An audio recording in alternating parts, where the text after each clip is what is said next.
ደግሞ በቪዲዮ የምታውቁት ነው። አሜሪካ ላይ በጣም በብዙ ትሪሊየን ዶላር በሚቆጠሩ በጣም ግዙፍ በሆነ ብር ትልልቅ ዋሻዎችን ቆፍረው ለመደበቅ እየተዘጋጁ እንደሆነ ዓለማችን ላይ ያሉ ከበርቴ ሰዎች ሁሉ ከምድር በታች መሬትን ቆፍረው አደጋ ቢመጣብን እናመልጣለን ብለው እየገቡ እንደሆነ አይተናል።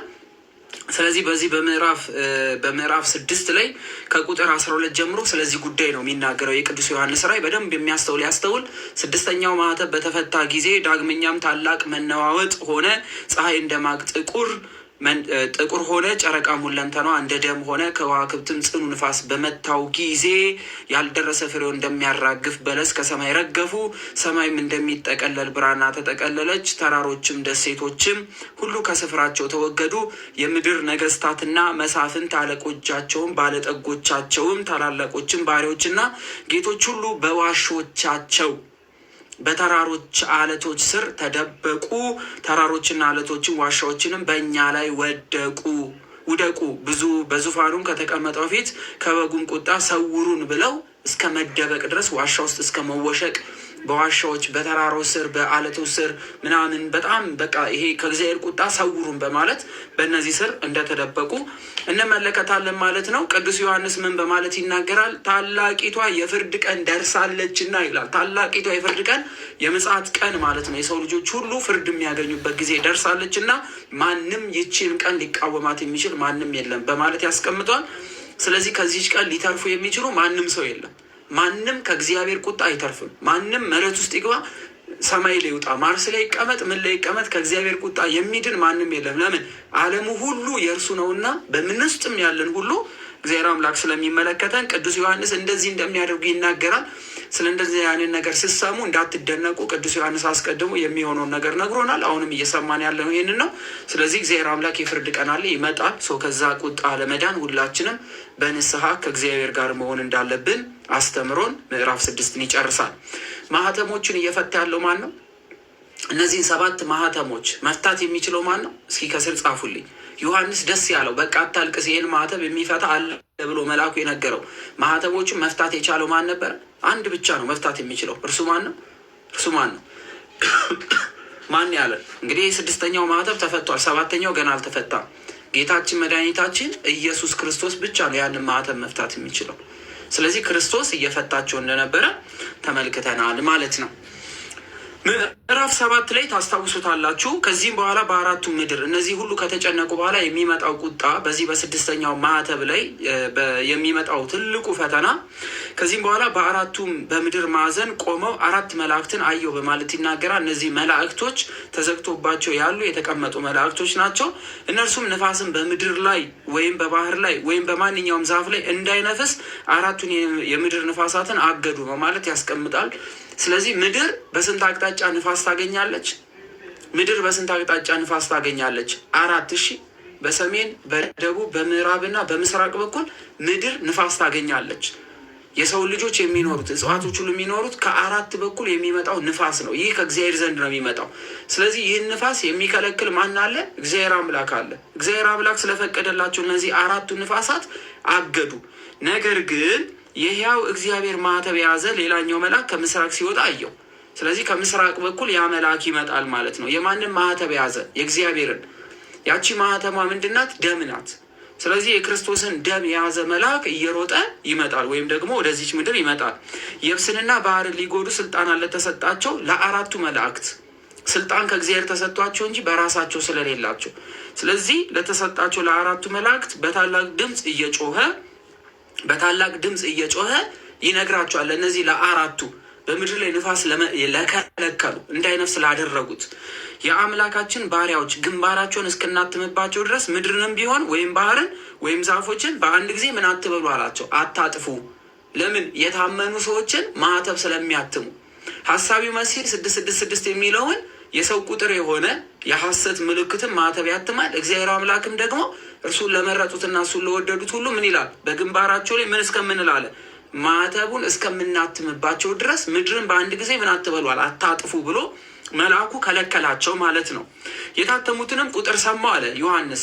እነዚህ የሚታተሙት ቁጥራቸው ስንት ነው ብሎ ሰማ ማለት ነው። ከእስራኤል ልጆች የእስራኤል ነገድ የምንላቸው ከአብርሃም የመጡት የእስራኤል ነገድ ተብለው የያዕቆብ ነገዶች እነዚህ 12ቱ ነገዶች አሉ። የእነሱ ነገዶች ሁሉ 144,000 ነበሩ። 144,000 ከእስራኤል ነገድ ከ12ቱ ነገዶች 144,000 ሰዎች በዚህ በመከራ ቀን ጸኑ ማለት ነው።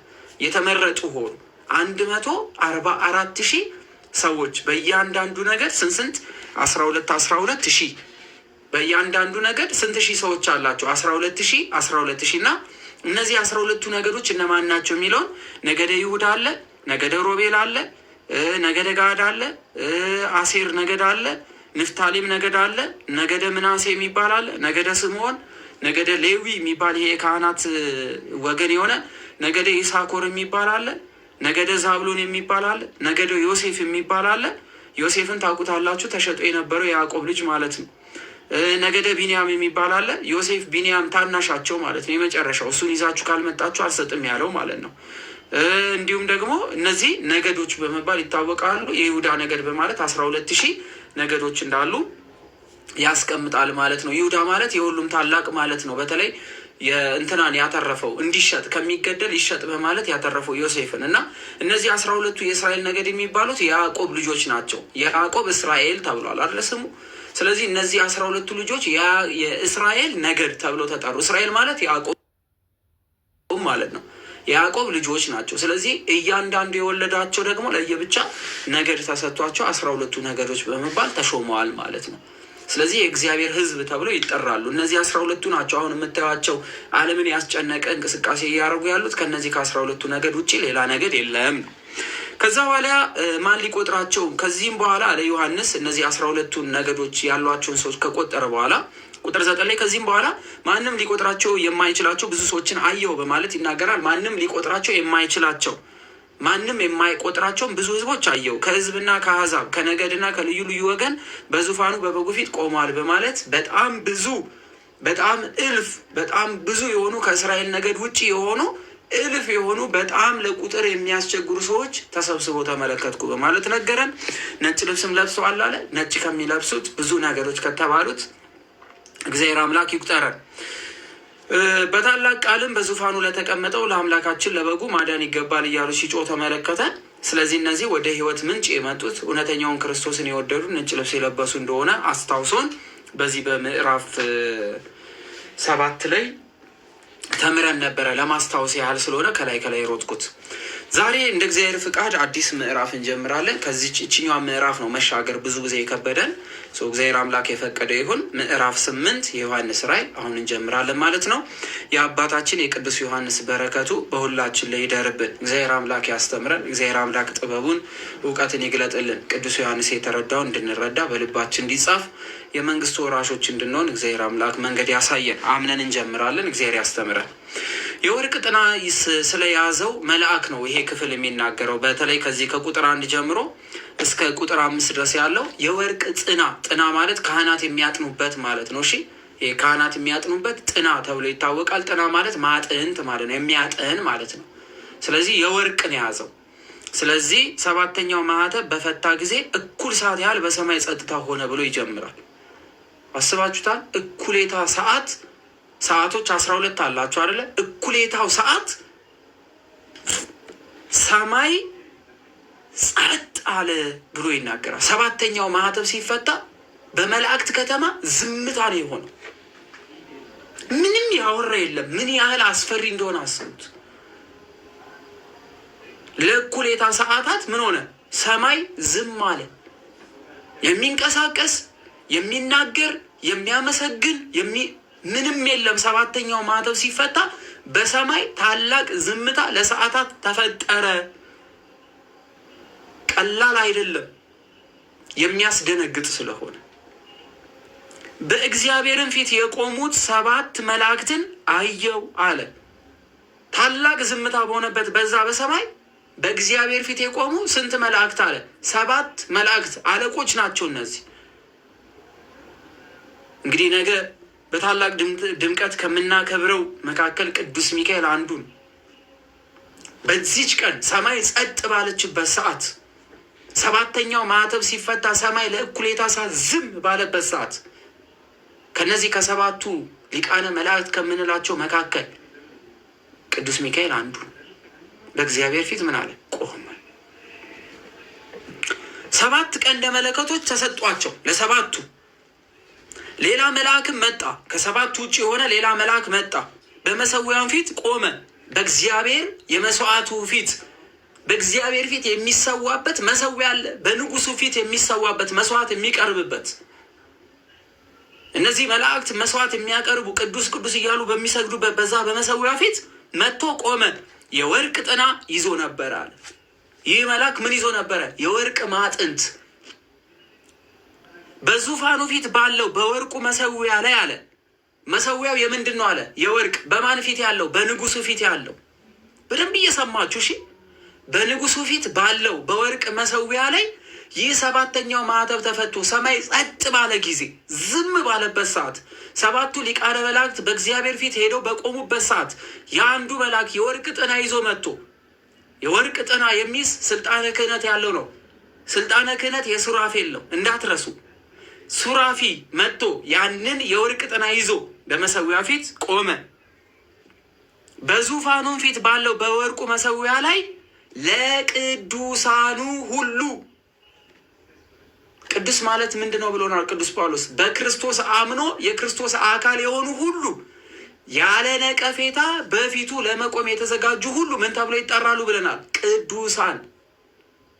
በበጉ ደም የተቀደሱ ሁሉ ምን ይባላሉ? ቅዱሳን ይባላሉ። ስለዚህ ይህ መልአክ ለቅዱሳኑ ሁሉ በስሙ ላመኑት በክርስቶስ ለተቀደሱት ሁሉ ጸሎት እንዲያሳርገው። የማንን ጸሎት ማለት ነው? የቅዱሳኑን ሁሉ ጸሎት በንጉሱ ፊት ለማሳረግ ማን ይዞ መጣ? የወርቅ ጥና መልአኩ። አስቡ፣ 7ኛው ማዕተብ ተፈቶ ሰማይ ጸጥ ባለበት ሰዓት ላይ የቅዱሳኑ ጸሎት ከዕጣኑ ጋር በንጉሱ ፊት በወርቁ መሰዊያ ላይ ይዞ መጣ። ይዞ መምጣት ብቻ ሳይሆን ስልጣን ተሰጠው። ምን እንዲል? የቅዱሳኑን ጸሎት ከዕጣኑ ጋር በንጉሱ ፊት ምን እንዲል? እንዲያሳርግ። ምን የሚል ጸሎት ነው የቅዱሳኑ ጸሎት? ምን አይነት ጸሎት ይሆናል? ምን ብለው የጸለዩትን ጸሎት ይሆን? እንግዲህ አሁን እያየና ስንቱ ቅዱሳን እየጸለዩ አይደለም? የእነዚህን ሁሉ ዓለም ከተፈጠረ ጀምሮ እስከ መጨረሻ ድረስ የጸለዩ የቅዱሳን ጸሎት በንጉሱ ፊት ያሳርግ ዘንድ የወርቅ ጥና ማዕጥንት ይዞ በመሰዊያው ላይ ከዕጣኑ ጋር የቅዱሳኑን ጸሎት ሊያሳርግ ስልጣን ተሰጠው። ይህን መልአክ ነው ዛሬ አቃሎ ልክ እንደ ጓደኛ የሚያወሩ። የዕጣኑ ጢስም በደንብ እየሰማችሁ፣ ይህ ምድራዊ ስርዓት አይደለም፣ ሰማያዊ ስርዓት እየተከናወነ ነው። ዮሐንስ እያየውን እየሆነ ያለውን ነገር የዕጣኑንም ጢስ ዕጣን አያችኋ? የዕጣኑ ጢስ ከማን ጋር? ከቅዱሳኑ ጸሎት ጋር ከመልአኩ እጅ ወደ እግዚአብሔር ፊት አረገ። በማን በኩል አለፈ ጸሎታችን? በቀጥታ ወደ እግዚአብሔር ነው ሄደው ወይስ በመልአኩ ፊት ነው ያረፈው? ማን ያሳረገው ያንን ጸሎት? ቀጥታ ወደ ጌታ ጸልይ። እውነት እኮ ነው፣ ጸልዩ። ግን ቅዱሳንን ንቆ መላእክትን ንቆ ማን ሊያሳርግለት? ከዕጣኑ ጋር የትኛውን ጸሎቱ ነው የሚያሳርግለት? እየሰደበው እንደፈለገ እያላገጠበት ይህንን የቅዱሳን ጸሎት የሚያሳርገው መልአክ ምን ብሎ ነው የሚያሳርግለት? ክብር ሳይሰጠው እግዚአብሔር እንኳን ስልጣን ሰጥቶት ያከበረውን እርሱ ሳያከብር እንዴት ያርግለታል? ምድራዊ ስርዓት ሰማያዊ ስርዓት ነው ተመልከቱት እየተባለ ይህ በሰማይ ያለ ስርዓት በምድርም እየተከናወነ ያለው ይህ የቅዱሳኑ ጸሎት ከዕጣኑ ጋር ወደ መልአኩ እንዲያርግ መልአኩን በእግዚአብሔር ፊት እንዲያቀርበው ዘውትር ጠዋት ማታ ቅዱስ ቅዱስ ስሉስ እግዚአብሔር ጸባዖት ያለ የሚኖር የምትል ቤተ ክርስቲያንን እየሰደበ እንደፈለገ እየዘለለ የትኛው ጸሎቱ ነው የሚያርግለት? መልአኩም ጥናውን ይዞ ከመሰዊያው እሳት ሞላበት። ጥናውን እንደያዘ ከመሰዊያው ላይ ምን ሞላበት? እሳት ሞላበት። በሰማይ ምን አለ? እሳት አለ። በሰማይ ምን አለ? ዕጣን አለ። በሰማይ ምን አለ? ካህን አለ። በሰማይ ምን አለ? ንጉሥ አለ። በሰማይ ምን አለ? መስዋዕት አለ። በሰማይ ምን አለ? ስልጣነ ክህነት ያለው አለ። በሰማይ ምን አለ? አመስጋኝ አለ። በሰማይ ምን አለ? ነጭ ልብስ አለ። በሰማይ ማን አለ? ክርስቶስ ራሱ አለ። ዮሐንስ እያየ ነው። ይህ በምድር የምናውቃት ይቺን ስርዓት በሰማይ እያየናት ነው ያለ ነው። ለዚህ እኮ ነው በታቦቱ ፊት፣ በቅዱሱ በእግዚአብሔር ቃል ፊት፣ በስጋው ፊት፣ በካህኑ ፊት፣ በመቅደስ ፊት ስንቆም ሰማያዊቷን የሆነቿን ስርዓት እየተከናወነ እንደሆነ ማወቅ ያለብን። ለዚህ ነው ቀጥ ብለን የምንቆመው። በንጉሱ ፊት ነው የቆምነው። ዛሬ አላጋጭ ብቻ ሆንን፣ ምናላግጥ፣ ክብር የሌለን፣ ስርዓት የሌለን፣ ለምን እንደመጣን የማናውቅ፣ ባለቀ ምንን የእግዚአብሔር ምስጋና ምን ነው ባለቀልን፣ ሰዓቱ ረዘመ፣ ምን ሆኖ ነው ምን አያል። መልአኩም ጥናውን ይዞ ከመሰዊያው እሳት ሞላበት፣ ወደ ምድርም ጣለው። ወደ ምድርም በጣለው ጊዜ ነጎድጓድ፣ ብልጭልጭታ፣ መብረቅም መናወጥም ሆነ። አሁን ወደ እግዚአብሔር ፊት ካሳረገ በኋላ የቅዱሳኑን ጸሎት ከመሰዊያው ላይ ምን እሳት አንስቶ ወደ ምድር ጣለው። ምድር ተነዋወጠች። አሁን ቀድሞ ግን የማን ጸሎት አረገ? የቅዱሳኑ። አሁን ምድር ተነዋወጠች። ሰባተኛው ማዕተብ ሲፈታ ምድር አልቻለችም። ሰባቱም ቀንደ መለከት የያዙ ሰባቱ መላእክት ቀንደ መለኮቶቹን ነፉት። ዛሬ የጉባኤ ማድመቂያ የመሰለው ነጭ ልብስ ለብሰው ሰባት ሆነው ተደርድረው ሲነፉት ማስታወስ ያለብን ጉባኤው ተጀመረ ሳይሆን የዓለም መፈጸሚያ ደረሰ። ሰባቱ ሊቃነ መላእክት ይህን መለከት የሚነፉበት ጊዜ መጥቷልና ለራስ ስትል ዳን ነው። ዛሬስ ግን የጉባኤ ማድመቂያ የቪዲዮ ማድመቂያ አይደል? እንደዛ ነው የምናስበው። እነዚህ ሰባቱ መለከት ሲነፉ እኮ ምድር አችልም። መልእክቱ እሱ ነው፣ ደርሷል ጊዜውን። ግን አሁን እሳ ማድመቂያ ፎቶ ምናምን ለምንድን ነው የምትነፋው ብትሉት አያውቁ። አሁን ይህን ለምን መንፋት አስፈለገክ ምንድን ነው ትርጉሙ ብትሉት አያውቁ። ይመቷል አይደል ዱ እያደረገ ለምንድን ነው ብትሉት አያውቁ። ሳናውቀው የምናደርገው ትርጉም የለውም። ፎቶ ብቻ፣ ድምቀት፣ ውበት ብቻ። የሚያውቅ ካለ ግን ያን ድምፅ ሲሰማ ይደነግጣል። ሰው እልል ይላል። ግን መባል ያለበት ጌታ ሆይ ማረኝ፣ ይቺን ቀን ጆሮ የምሰማው የምስራች ቃልህን ይሁን እንጂ እርግማንንና ቁጣን እንዳልሰማ ጠብቀኝ ብሎ ራሱን የሚያስደነግጥበት ራሱን የሚሰበስብበት ነው። ለምሳሌ ልክ ቅዱስ ቁርባን ልንቀበል ስንል ዲያቆኑ ይወጣና ደውል ይደውላል። እግዚኦ እየተባለ ምንድን ነው ደውሉ? ጊዜው ደርሷል። የእግዚአብሔር ቃል የምትሰማበት የፍርድ ቃሉን የምትሰማበት ጊዜ ደርሷልና ንቃ ነው እኮ ደውሏል። ሰው ሁሉ እንደ ሙድ እግዚኦ እግዚኦ እግዚኦ እግዚኦ ይላል። ለምንድን ነው እግዚኦ የምትለው ሲባል አያውቁም። ሰውረን ነው እኮ በቅዳሴው በህብረት እባክህ ሰውረን። የቅዱሳኑን ጸሎት ከማጥንቱ ጋር የተቀበልክ አምላክ እባክህ ይህንን ልመናችንን ጸሎታችን ለዛን ቀን አርግልን። በፊት ቁጣን እንዳናይ ሰውረን አድነን ነው እኮ። ስለ እናትህ ስለ ቅድስት ድንግል ማርያም ብለህ እባክህ ከሚመጣው ቁጣና እሳት ሰውረን። ይህን ነው የምንለው። ግን ኖርማል ነው። ለምን እንደምንለው አናውቅ።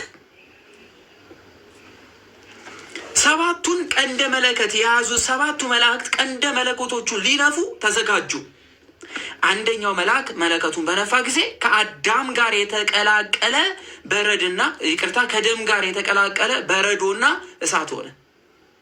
የመጀመሪያው መለከት ሲነፋ ከደም ጋር የተቀላቀለ ምን በረዶና ከደም ጋር የተቀላቀለ በረዶና እሳት ሆነ ምድር ላይ። የመጀመሪያው መለከት ሲነፋ አስደንጋጭ ነገር መጣ። በምድር ላይም ወረደ፣ የምድርም ሲሶ ተቃጠለ። ገጠር ያላችሁ ሰዎች ታውቃላችሁ አይደለ? ውርጭ አትክልት ደርሶ ውርጭ ሲመጣ እንዳለ እህሉን ምን ያደርገዋል? ያነደዋል። ማታ ስንተኛ ያየነውን በዛ በፀሐይ የተመለከትነው እህል ሁሉ ደረሰልን ስንል ገበሬው ብዙ ጊዜ ገበሬዎች የሚቸገሩት ምንድነው? ውርጭ ሲመጣባቸው። የመጀመሪያው መለከት ሲነፋ ልክ እንደዚህ ይሆናል ማለት ነው። በምድር ላይ ሲሶ ተቃጠለ። የዛፎቿም የለመለመው ሳር ሁሉ ሲሶ ተቃጠለ። በምድር ላይ ያለው ነገር ሁሉ ምን ሆነ? ነደደ። አረንጓዴ ነገር ሁሉ ተቃጠለ።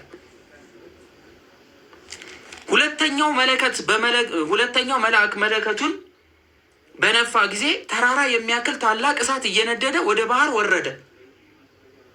ምንድን ያለው? ሁለተኛው መለከት ሲነፋ ተራራ የሚያህል ታላቅ እሳት እየነደደ ወደ ባህር ወረደ፣ የባህርም ሲሶ ደም ሆነ። ባህሮች ሁሉ ምን ሆኑ? መልካቸውን ቀየሩ፣ ደም ሆኑ። በባህርም ውስጥ ከሚኖሩ ሕይወት ካላቸው ፍጥረቶች ሲሶ ሞተ፣ የመርከቦቹን ሲሶአቸው ጠፋ። ውሃ ላይ ያሉት መርከበኞች ሁሉ ይጠፋሉ። በውሃ ውስጥ ያሉ ነገሮች ሁሉ ይሞታሉ። ባህርም ምን ትሆናለች? ደም ትሆናለች። ምልክቱ ምን እያለ ነው? በመላው ዓለም አሁን እየታየ ነው። ውሃዎች በጠቅላላ መልካቸው ወደ ምን እየሆነ እየቀየረ ደም እየሆነ።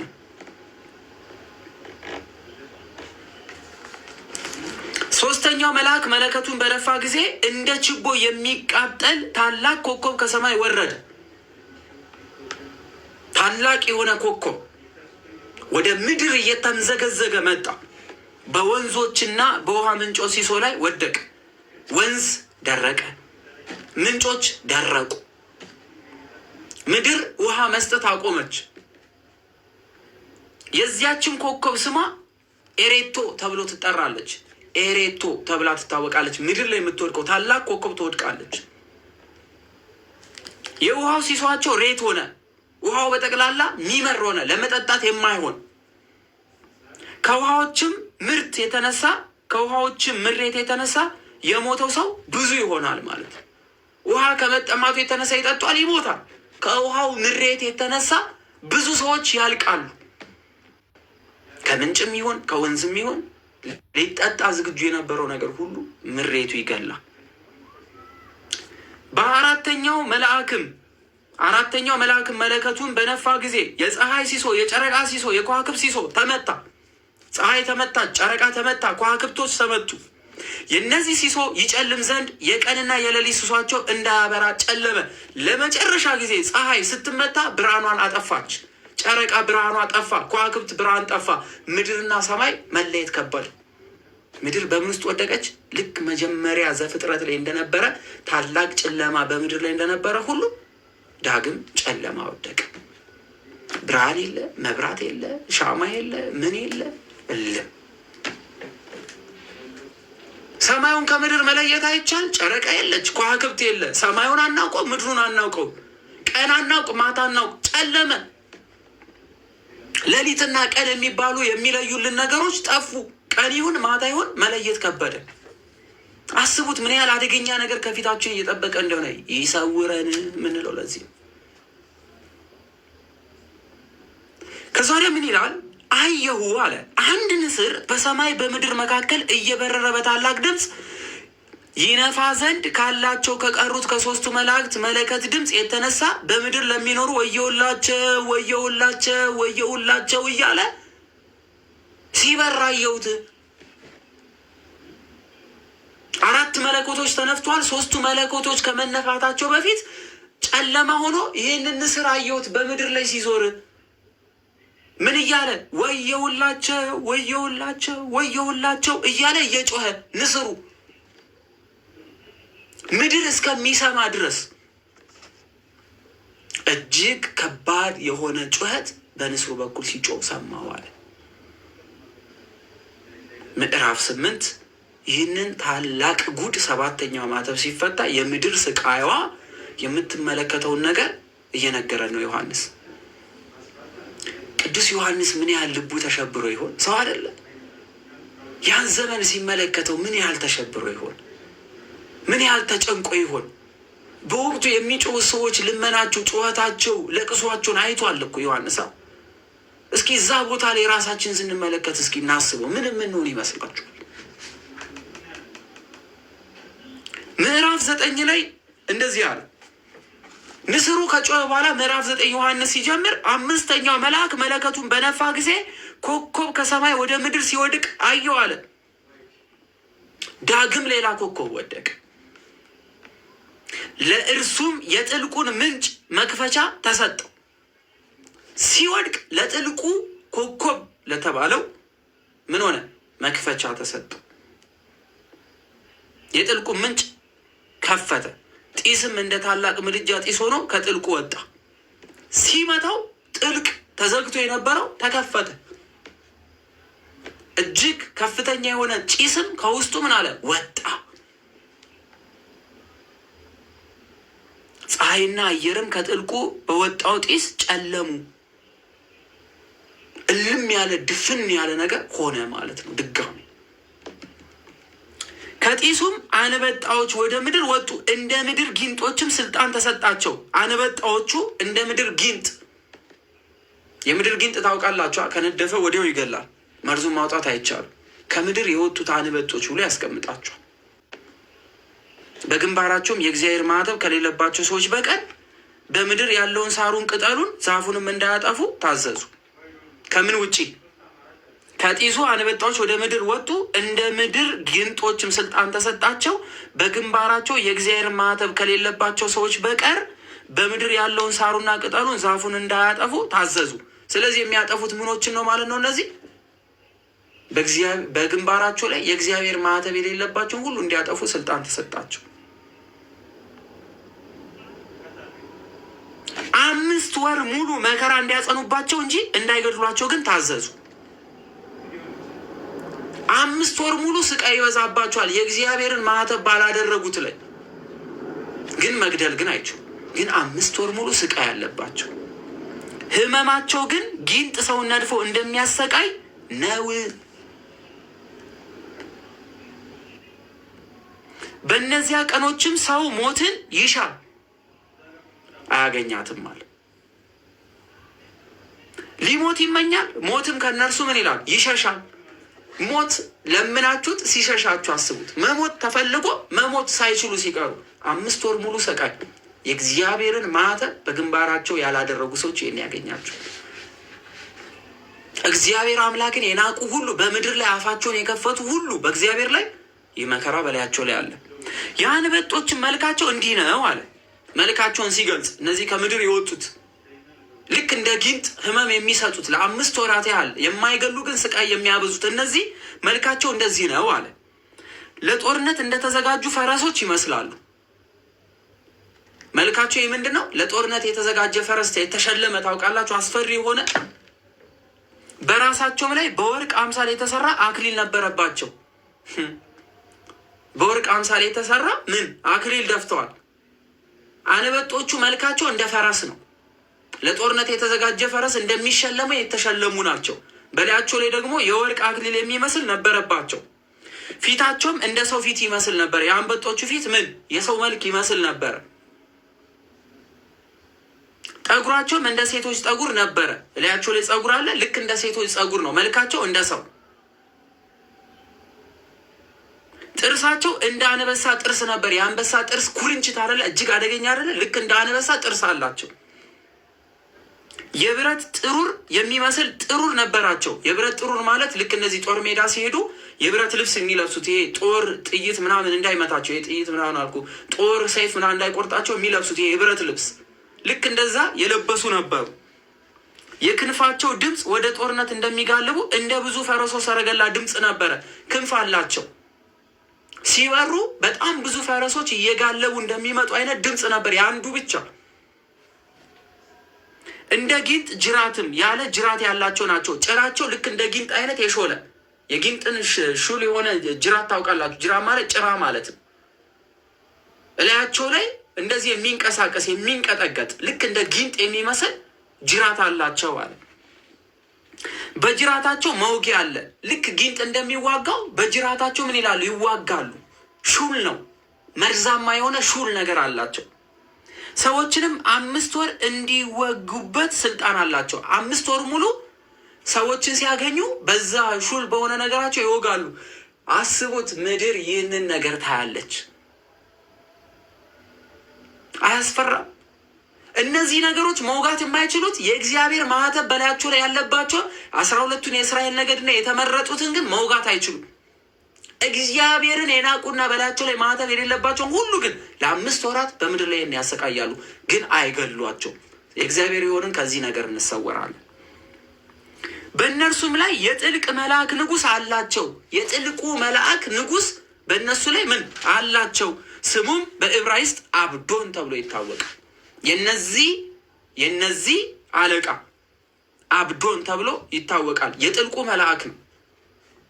ስሙ ምን ተብሎ ይታወቃል? አብዶን ተብሎ ይታወቃል አለን ቅዱስ ዮሐንስ። በጽርህና አጵል ዮን ተብሎ ይታወቃል። ሌላኛው ስሙ በጽር ቋንቋ ዮን ተብሎ የሚታወቅ በዕብራይስጥ አብዶን ተብሎ ይታወቃል። በዚህም አንዲቱ መከራ አልፋለች፣ ገና ሁለተኛ መከራ ደግሞ ይመጣል አለ። ስለዚህ የመጀመሪያው መከራ ለ5 ወር በእነዚህ አንበጣዎች ግን ግብራቸው የፈረስም የአንበሳ ጥርስ ያላቸው የሰው መልክ ያላቸው ደግሞ ልክ እንደ ሴት ጸጉር ያላቸው ደግሞ ልክ እንደ ተዋጊ ፈረስ ጥሩር የለበሱ ደግሞ ጊንጥ የሚመስሉ እነዚህ ለ5 ወር ምድርን በጣም ካሰቃዩ በኋላ ሌላ ሁለተኛ ደግሞ መከራ አለ አለ ቅዱስ ዮሐንስ አለ። 6ኛው መልአክም መለከቱን በነፋ ጊዜ በእግዚአብሔር ፊት ካለው ከወርቁ መሠዊያ ቀንዶች አንድ ድምፅ ወጣ አለ። ልክ መልአኩ 6ኛውን ሲነፋ ከእግዚአብሔር መሠዊያ አካባቢ ምን ወጣ? ቀንዶች አንድ ድምፅ ወጣ አለ። መለከት የያዘውን 6ኛው መልአክ እንዲህ አለው፣ በታላቁ በኤፍራጥስ ወንዝ የታሰሩትን እነዚያን 4ቱ መላእክት ፍታቸው አለው። በኤፍራቴስ ወንዝ ዛሬ ታስረው የሚገኙ እግዚአብሔር አምላክ ለመጨረሻ ጊዜ የሰው ልጆችን ለመቅጣት ያዘጋጃቸው እነዚህ 4ቱ መላእክት ተብሎ የሚጠሩት በመጽሐፈ ሄኖክ ጊዜ በዚህ በኤፍራጥስ ወንዝ የታሰሩ ኑሯቸው እንደ መላእክት የነበረ ግን እጅግ አደገኛ የነበሩ እንዳይሞቱ ተደርገው የታሰሩ 4ቱ መላእክት ብሎ የጠራቸው ፍታቸው ተባለ። ስንተኛው ላይ? 6ኛው መለከት ነው። ኤፍራጥስ የት ነው ታውቃላችሁ? ኤፍራጥስ ጋንጠስ የሚባሉ ከገነት ወጥተው የሚያጠጡ ኢራቅ፣ ኢራንና ሶሪያ አካባቢ የሚገኙ አሁን እየደረቀ ያለው ይሄ የኤፍራጥስ ወንዝ አሁን እየደረቀ ነው ያለው። ይሄ መካከለኛው ምስራቅ ተብሎ ኢራንና ኢራቅ አካባቢ የሚገኝ እነዚህ የኤፍራጥስ ወንዝ የምንለው ከገነት መንጭቶ ከሚያጠጡ ወንዞች መካከል ከ4ቱ አንዱ ነው። ስለዚህ በዛ ውስጥ የታሰሩ አሉ 4 መላእክት ኑሯቸው እንደ መላእክት የነበሩ እነዚህ 4 መላእክት ፍታቸው ተባለ። ያን ጊዜ ለሰዓቱና ለዕለቱ ለወሩና ለዓመቱ የተዘጋጁ እነዚህ 4ቱ መላእክት የሰዎችን ሲሶ ይገሉ ዘንድ ተፈቱ። ሲሶ ማለት ብዛት ማለት ነው። ይገሉ ዘንድ ምን አሉ? ተፈቱ። እግዚአብሔር አምላክ አስሮ የነበራቸውን እነዛ አማጺ የነበሩ መላእክት እንዲፈቱ ተደረጉ። የፈረሰኞቹም ጭፍራ ቁጥር 1000 ጊዜ 1000ና 1000 ጊዜ 1000 ነበረ።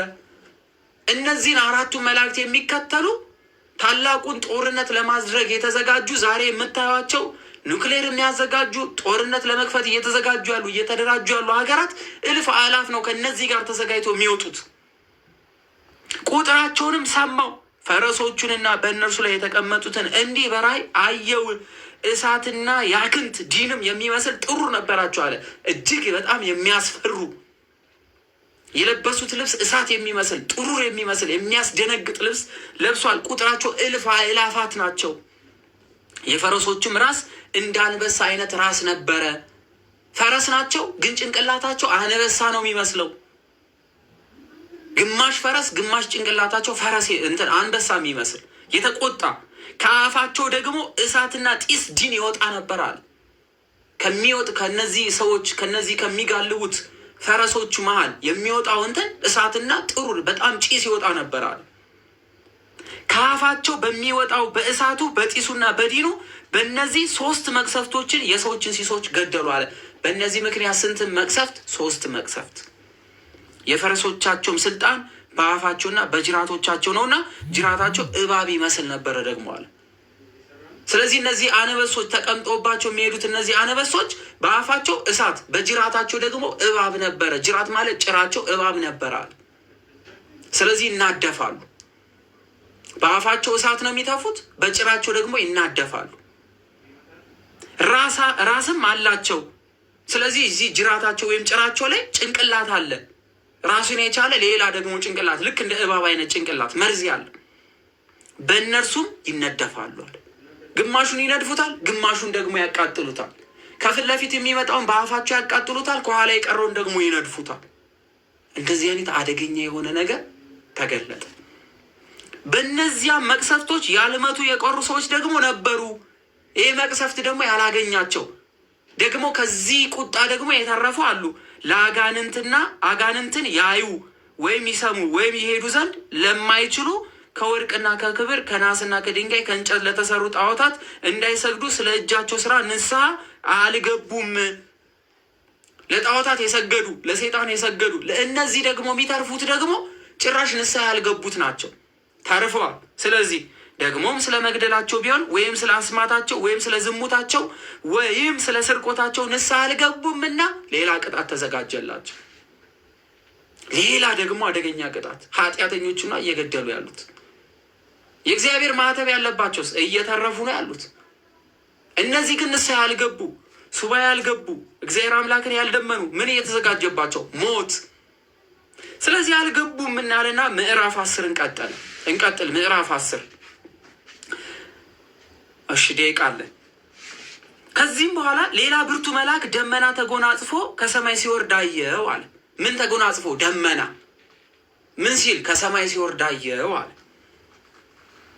በራሱም ላይ ቀስተ ደመና ነበረ። ጭንቅላቱ ላይ ወይም ከራሱ ላይ ምን ነበረ? ቀስተ ደመና ነበረ። ፊቱ እንደ ፀሐይ ያበራል፣ ብሩህ ነበረ። በጣም የሚያበራ ፊት ነበረ። እግሮቹ እንደ እሳት ማዕድ ነበሩ። አዕማድ የእሳት ምሰሶ ይመስል ነበረ ማለት ነው። አዕማድ ማለት ምሰሶ ማለት ነው። ስለዚህ እግሮቹ እንደ እሳት ምሰሶ የሚያቃጥል የሚንበለበል የሚንቀለቀል ነበረ። በእጆቹ የተገለጠች ታናሽ መጽሐፍ ይዟል አለ። ትንሽዬ መጽሐፍ በእጆቹ ግን ምን ያለ የተገለጠ፣ ልክ እንደዚህ የተገለጠ መጽሐፍ በእጆቹ ይዞ ነበረ። በቀኝ እጁ በባህር ላይ በግራ እግሩ ደግሞ በምድር ላይ ቆሟል አለ። በጣም ግዙፍ ከመሆኑ የተነሳ ቀኝ እግሩ ምድር ላይ፣ በቀኝ እግሩ ባህር ላይ፣ በግራ እግሩ ደግሞ ምድር ላይ ቆመ። በምድርና በባህር ላይ ቆሟል። ይህ ታላቅ የሆነ መልአክ እንደሚያገሳ አንበሳ አለ። አንበሳ ሲያገሳ ከርቀታ የሚሰማ እንደሚያገሳ አንበሳ በታላቅ ቃል ጮኸ። መልአኩ በጮኸም ጊዜ ሰባት ነጎድጓድ ይጻፍ ዘንድ ስላለው ነገር በየቃላቸው ተናገሩ። ሰባት ነጎድጓድ በየቃላቸው ተናገሩ። ሰባቱ ነጎድጓድ የተናገሩትን ቃል ሰማሁ አለ። ከአንደበቱ ሲወጣ ሰባት ነጎድጓዶች ቃል ተናገሩ። ነጎድጓድ ማለት የሚያስተጋባ የሚያስደነግጥ፣ ለምሳሌ መብረቅ ሲጮህ ነጎድጓድ ነው የምንለው። በዛ ልክ የሚያስደነግጥ ሰባት የሆኑ ቃላቶችን ሰማሁ። ሰባቱ ነጎድጓድ የተናገሩትንም ቃል ሰማሁ፣ ልጽፈውም ወደድኩ አለ። ማን? ዮሐንስ። ስለዚህ የሰማውን ነጎድጓድ እነዚህን ሰባቱን ነገሮች ልጽፍ ምን አልኩ? ተዘጋጀው፣ ወደድኩ አለ። ከዚህም በኋላ ሰባቱ ነጎድጓድ የተናገሩትን በሚስጥር ጠብቀው አትጻፈው የሚል ቃል ከሰማይ መጣ። ልጽፍ ወደድኩኝ፣ ነገር ግን እነዚህ ሰባቱን ነጎድጓድ ቃላቶች ሚስጥር አድርገው ከልክል እንዳትጽፍ አለኝ። ዮሐንስ የሚያውቀው እግዚአብሔር የሚያውቀው ሰባት ነጎድጓድ ቃላቶች ከመላእክት የወጡት ለእኛ ሊነገሩ አልተፈቀዱ። ስለዚህ አትጻፍ አለኛል። በባህር በምድር ላይ ቆሞ ያየሁት መልአክም ቀኝ እጁን ወደ ሰማይ ዘረጋ። ቀኝ እጁ ምን አለ? ወደ ሰማይ ዘረጋ።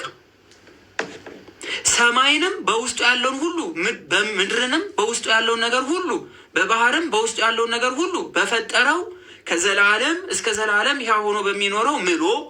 በማን ማለት ነው? በእግዚአብሔር ስም ምሎ። ሰማይ ውስጥ ያሉትን ምድር ውስጥም ያለው ነው የሚታየውን የማይታየውን ሁሉ በፈጠረ በእግዚአብሔር ስም ምሎ። ወደፊት አይዘገይም። ዳሩ ግን ሰባተኛው መልአክ ይነፋ ዘንድ ባለው ጊዜ ድምፁን በሚሰማበት ዘመን ለአገልጋዮቹ ለነቢያት የምስራች እንደሰበከላቸው የእግዚአብሔር ምስጢር ይፈጸማሉ አለኝ። ማን ነው እስቲ የምስራች የሰበከው? ክርስቶስ አይደለም? ነቢያት የተመኙትን በክርስቶስ በቃልነት ለዓለም ወንጌል ተሰብኳልና ሰባተኛው መለከት ሲነፋ በወቅቱ ምን ይባላሉ? እነዚህ ሰባቱ ነጎድጓድ የሚስጥር ቃላቶች ይፈታሉ አለኝ። አይዘገይም። ስለዚህ እነዚህ ሰባቱ ነጎድጓድ ቃላቶች እንዲጻፉ አልተፈቀደም። በማን ምሎ ግን? በእግዚአብሔር ምሎ ነገረኝ አለ። ያ ከሰማይ የሰማሁት ቃልም ከሰማይ የሰማው ቃል ማን ነው? ቃል ከሰማይ ያለው ቃል ማን ነው? ቃል የሚያወጣ ማን ነው? ስለ ምድር የሚናገረው ማን ነው? የሰማዩ አባት በቃልነት የሚኖር የእግዚአብሔር አብ ቃሉ፣ የእግዚአብሔር መንፈስ ቅዱስ ቃሉ፣ እውነተኛ ታማኝ ዓለምን የፈጠረ የዘላለም አባት ማን ነው? ክርስቶስ ወልድ አይደለ? ያ የነፍስ ሰማሁት፣ ይህንን አትጻፈው ሚስጥር አድርገው ብሎ ያለኝ ዳግመኛ ምን አለ? ሰማሁት። ሂድ ያቺን የተገለጠችውን በባህርና በምድር ላይ በቆመው በዚያ መልአክ እጅ ያለችው መጽሐፍ ውሰድ አለኝ። ማን? ዮሐንስን። ማን ያዘዘው? ክርስቶስ።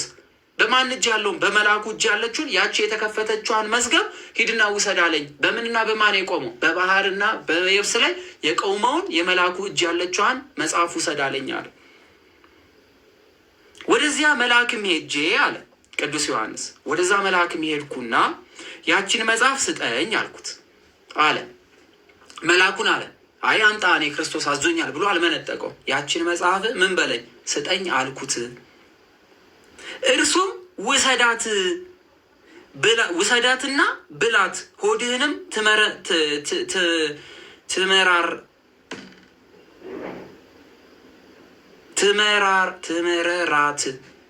ትምረራት። ኦኬ ሶሪ ይቅር በሉኝ።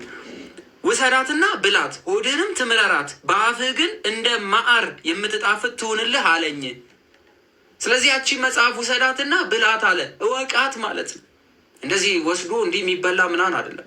መጽሐፉ ላይ ያለቿን ያቺን ቃል እንዲያነባት እንዲያውቃት ወደ ውስጡ እንዲያስገባት ነገረው። ትመራለች፣ ግን ከአፍ ስትወጣ የምትጣፍጥ እንድትሆን ነገረው። ያቺን መጽሐፍ ከዚያ መልአክ እጅ ተቀብዬ በላኋት አለ። እንደዚህ ጠራርጎ መጽሐፉን መጉረስ፣ መብላት፣ ማኘክ ምናምን አይደለም። በአፌም የምትጣፍጥ ሆነችኝ። ሲያነባት ሲያውቃት የምትጣፍጥ እውነተኛ የሕይወት ቃል ያለባት ሆነች። ሆዴን ግን አመረረቻት። መደንደን መጠንከር ማለት ነው። እንደገና ለአሕዛብና ለሕዝብ ለሀገሮችና ለብዙ ነገስታትም ትንቢት ትናገር ዘንድ አለክ አለኝ። ለማን? በምድር ላይ ነገስታት ለሆኑት፣ እግዚአብሔርን ሁሉ ለሚንቁት፣ እግዚአብሔር አምላክ ያሳየውን ነገር ሁሉ ላልተቀበሉት ሁሉ ትንቢት ትናገር ዘንድ አለክ አለኝ። ይህንን ከወሰደ በኋላ መጽሐፏን ገልጦ ካያት በኋላ ለአፉ ጣፋጭ ለሆዱ መራራ የሆነችበትን ይችን መጽሐፍ ውሰዳት አለ። ምዕራፍ 11 የዮሐንስ ራእይ።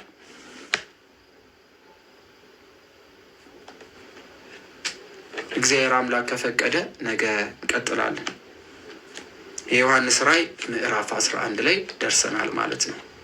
ያስተማረን የመከረን እግዚአብሔር አምላክ ከሁላችን ጋር ይሁን። ምስጢሩን እንድናስበው በልባችን እንድንጽፈው የእግዚአብሔር ልጆች ሆነን የእግዚአብሔርን ልጅነት እንድናገኝ እግዚአብሔር አምላክ ይፍቀድልን። እንግዲህ ከዚህ በኋላ ያለው ደግሞ ታሪክ ምንድን ነው የሚለውን ነገ ማታ በዚህን ሰዓት ስንገናኝ እንሰማለን።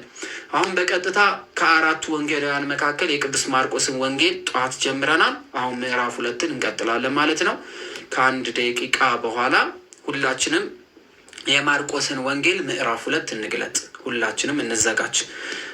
የማርቆስ ወንጌል አሁን ምዕራፍ 2 ተምረን ጠዋት 3 ሰዓት ላይ ምዕራፍ 3 እንማራለን።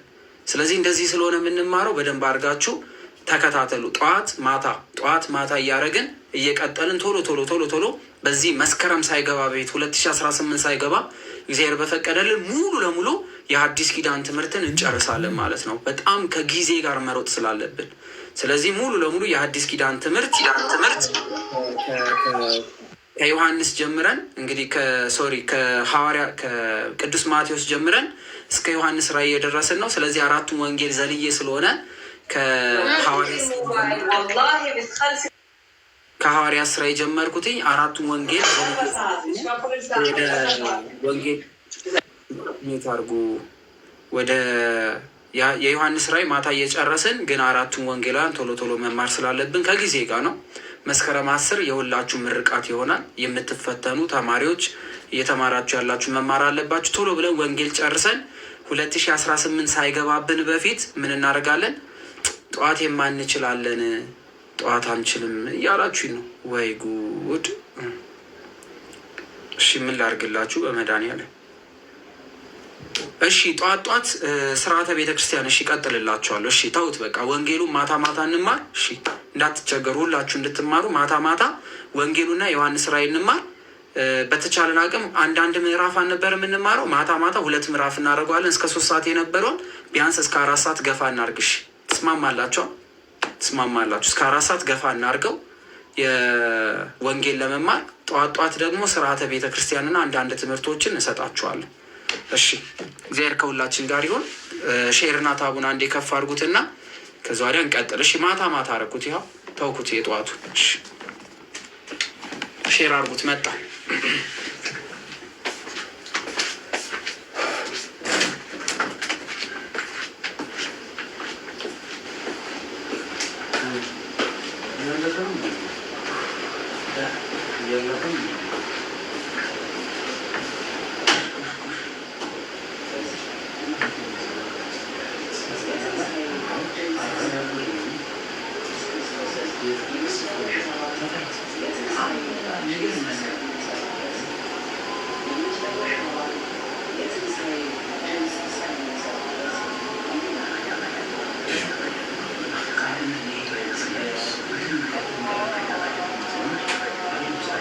ቤተሰብ እንዴት አመሻችሁ?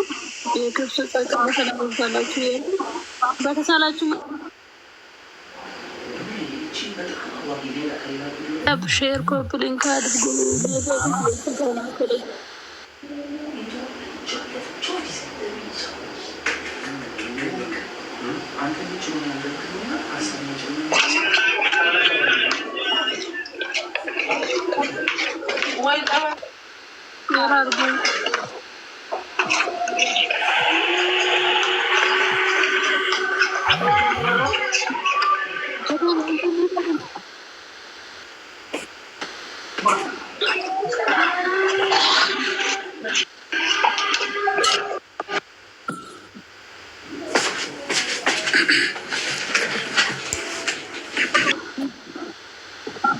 እሺ፣ እንኳን ደህና ቆያችሁን።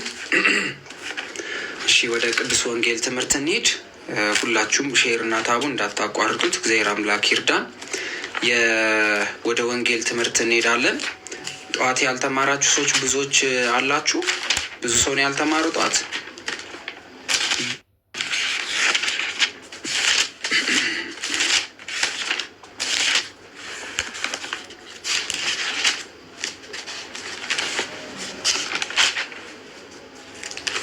እንግዲህ ሪከርድ የተደረገውን ተከታተሉ።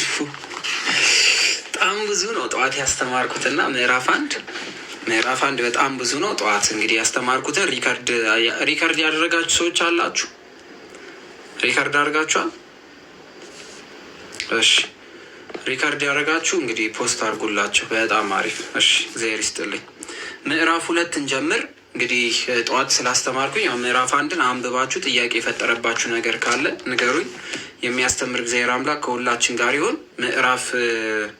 ምዕራፍ 2ን እንጀምራለን። ገስት ላይ ካህናት አባቶች ካሉ አስገቡ። እሺ፣ ካህናቶች ካሉ አስገቡ አባቶችን። መጨረሻ ላይ ጸሎት አድርገውልን ማሳረጊያ ትምህርት ሰጥተውን እንጨርሳለን ማለት ነው። ምዕራፍ 2 የቅዱስ ማርቆስ ወንጌል ምዕራፍ 2 ሁላችሁም ግለጡ። በነገራችን ላይ ቅዱስ ማርቆስ 16 ምዕራፋቶች አሉት። ቅዱስ ማርቆስ ከ72ቱ አርድእት መካከል አንዱ ነው።